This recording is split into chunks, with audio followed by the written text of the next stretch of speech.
जो अभी उद्धव ठाकरे उठा रहे हैं बार बार कि आप और अजीत पवार वगैरह हैं जो छोड़ के गए, वो ट्रेटर्स का आपको लेबल दे रहे हैं। महाराष्ट्र की जनता के साथ बेईमानी किसने की?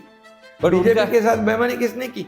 तो मैं कहूँ वो हमको जो गद्दार कहते हैं, मैं कहूँ उनको महागद्दार है। लोकसभा में जो हुआ, जो डैमेज हुआ, उसका क्या मेन रीजन क्या था? फेक नैरेटिव, संविधान बदलेंगे, मुस्लिम लोगों को डराया। कुछ बीजेपी लीडर्स, उनके एमपीज इस बात को बार बार कैंपेन में कह रहे थे, जिससे अजीत पवार जो आपके सहयोगी हैं उन्होंने कहा कि उनसे आपको नुकसान हुआ। कुछ बीजेपी के सांसद, इसका मतलब पार्टी नहीं होती है। अभी भी आप भाजपा के नेता देख लीजिए, बटेंगे या कटेंगे, क्या वोट जिहाद, ये बातें वो कर रहे हैं।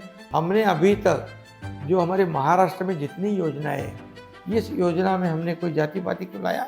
जब भाजपा के नेता वोट जिहाद की बात करते हैं, कौन वोट जिहाद की बात?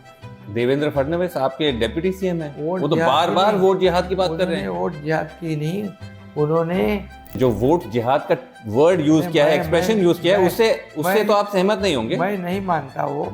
और जो लोकसभा में हुआ, जहां मायावती को काफी बड़ा झटका लगा, तो तब से लेकर अब तक जो ऑपोजिशन कह रहा है कि वो एक एडवांटेज में है और आप लोग बैकफुट पे हैं। अभी उनको तो इतनी वो गड़बड़ा गए है, पूरी उनकी पैरों तले जमीन खिसक गई है। अभी इसलिए उनके पास बोलने के लिए कुछ नहीं है। हमारा मैनिफेस्टो का चोरी वो कर रहे, कॉपी पेस्ट। अजीत पवार को आप लोग भ्रष्ट कहते थे, बहुत बड़े घोटाले में वो इन्वॉल्व थे, उस पर पूरा कैंपेन चला, अब वो आपके साथ। क्या प्रूव हुआ क्या?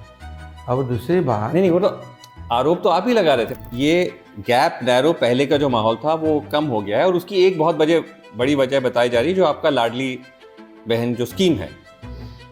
बट वो स्कीम पे ये कहा जा रहा है कि आप लास्ट मिनट पे लेके आए, बिकॉज लोकसभा में इशू रहा, उस वजह से आपने उसको कोई भी उतारा। स्कीम ऐसे लास्ट मिनट में नहीं होती। भाजपा प्रधानमंत्री खुद कहते हैं कि जब कांग्रेस या विपक्ष की सरकारें ऐसे कैश देती हैं, बाकी मतलब बेनिफिट्स देती हैं, उनको रेवड़ी कहते हैं। रेवड़ी कहते हैं कि वो रेवड़ी है। तो जैसे आप दे रहे हैं, वो भी रेवड़ी हुआ।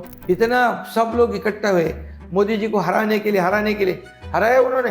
नहीं, पर शिंदे साहब, 40 करोड़ जनता उनके साथ में खड़ी हो गई। नहीं, पर शिंदे साहब, बहुत सारे जो आरोपी कांग्रेस और एनसीपी के नेता हैं वो भाजपा में आ गए, ये मैं कह रहा हूँ। मैं बताता हूँ, आज मोदी जी, जैसे अशोक चौहान हो गए, अजीत पवार हो गए, बहुत सारे लोग, छगन भुजबल, इन सब पे आरोप थे, और आप सब उसमें आ गए हैं, यूपी में आ गए हैं। देखिए, आरोप और कन्विक्शन ये अलग है।